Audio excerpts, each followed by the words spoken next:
X अधिक 231 छेद Y बरोबर 527 छेद एक्स वाय, हे आपलं समीकरण पहिलं असणार आहे. आणि दुसरं समीकरण आहे 231 छेद एक्स अधिक 148 छेद वाय बरोबर 610 छेद एक्स वाय. ठीक आहे. आता हे आपलं समीकरण असणार आहे दुसरं, समीकरण 1 आणि समीकरण 2.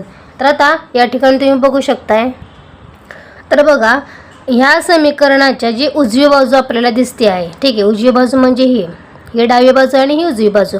तर या उजव्या बाजूमध्ये आपल्याला काय फरक जाणवतोय, तर या ठिकाणी आपल्याला बघा छेदस्थानी एक्स वाय आणि या ठिकाणी सुद्धा छेदस्थानी एक्स वाय दिसतोय.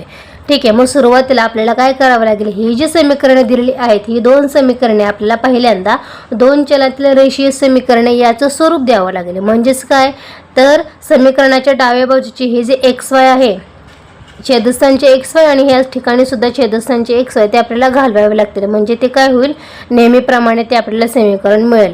पण आता ही दोन्ही एक्स वाय जे आहे ते आता कसं घालवायचं, आता छेदस्थानी एक्स वाय म्हणले जर आपण एक्स वायने जर पुन्हा जर गुणलं, छेदस्थानी एक्स वाय आहे जर पुन्हा एक्स वायने जर गुणलं तर ते काय होईल, ॲटोमॅटिक कॅन्सल होईल. म्हणल्यावरती आपण काय करूया, अंशस्थानी काय करूया, दोन्ही बाजूंना एक्स वायने जर गुणलं तर आपल्याला दोन चलातील रेषीय समीकरण हे स्वरूप जे आहे ते मिळेल.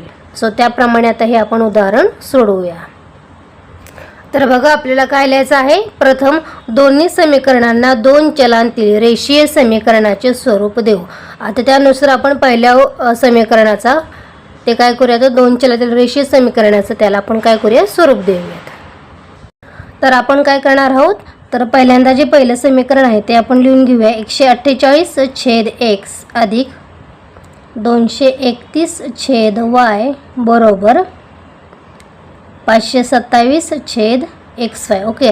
आता छेदस्थानी एक्स वाय आहे, ठीक आहे, छेदस्थानचं एक्स वाय जाण्यासाठी आपल्याला एक्स वायने गुणावं लागेल, जेणेकरून आपल्याला या ठिकाणी फक्त 527 मिळतील. त्याच्यामुळे या ठिकाणी आपल्याला कारण काय लिहायचं आहे, तर समीकरणाच्या प्रत्येक बाजूला किंवा प्रत्येक पदाला एक्स वायने गुणू.